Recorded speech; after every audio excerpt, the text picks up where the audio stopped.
জীবনে করার মতো অসংখ্য কাজ আছে, নতুন কিছু শেখার আছে, উন্নতি করার আছে, নিজের স্বপ্ন পূরণ করার আছে। কিন্তু না, কিছু মানুষ সব কিছু বাদ দিয়ে একটাই কাজকে পেশা বানিয়ে ফেলেছে, সেটা হচ্ছে অন্যের জীবন নিয়ে মাথা ঘামানো। যেন ওদের লাইফের একমাত্র মিশন কারো ভালো দেখলেই জ্বলে ওঠা। কেউ নতুন কোনো কাজ শুরু করলে এরা এসে বলবে এ কাজের কোনো ফিউচার নেই। কোনো স্টুডেন্ট ভালো রেজাল্ট করলে বলবে টাকার জুটে করেছে। কারোর সঙ্গে ভালো কিছু হলে বলবে এই পরিশ্রম করার লোক নয়, শুধু ওর ভাগ্যেই ছিল। এমনকি কেউ সুখে থাকলেও এরা সেখান থেকে কোনো না কোনো ত্রুটি খুঁজে বের করার চেষ্টা করবেই, কারণ অন্যের আনন্দ তাদের চুকে গলায় কাটা। এদের কথাবার্তা শুনলে মনে হবে যেন মাথার মধ্যে হিংসার ভাইরাস ইনস্টল করা। সব সময় মাথার মধ্যে একটাই করতে থাকে, কাকে কিভাবে টেনে হিচড়ে নিচে নামানো যায়। সবচেয়ে মজার ব্যাপার হচ্ছে এই মানুষগুলো নিজের জন্য কিচ্ছু করতে পারে না, কিন্তু নেগেটিভিটি ছড়ানোতে ওয়ার্ল্ড রেকর্ড করলে হয়তো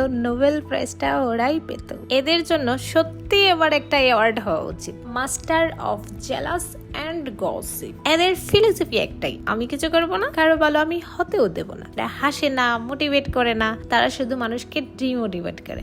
এরা ভুলেই গেছে সফল মানুষ নিজের কাজে ব্যস্ত থাকে, আর অসফল মানুষ অন্যের জীবন নিয়ে ব্যস্ত থাকে। এদের কথায় আসলে পাত্তা দিতে হয় না, কারণ পৃথিবীর ইতিহাসে কাউকে কোঁচা মেরে কেউ কোনো ফেমাস হয়নি। সবসময় একটা কথা মনে রাখ, যে সব সময় অন্যের পেছনে কথা বলে ওরা আসলে সবসময় পেছনেই থাকে, আর সামনের দিকে শুধু তারাই যায় যারা নিজের জীবন এবং কাজের উপর ফোকাস করে।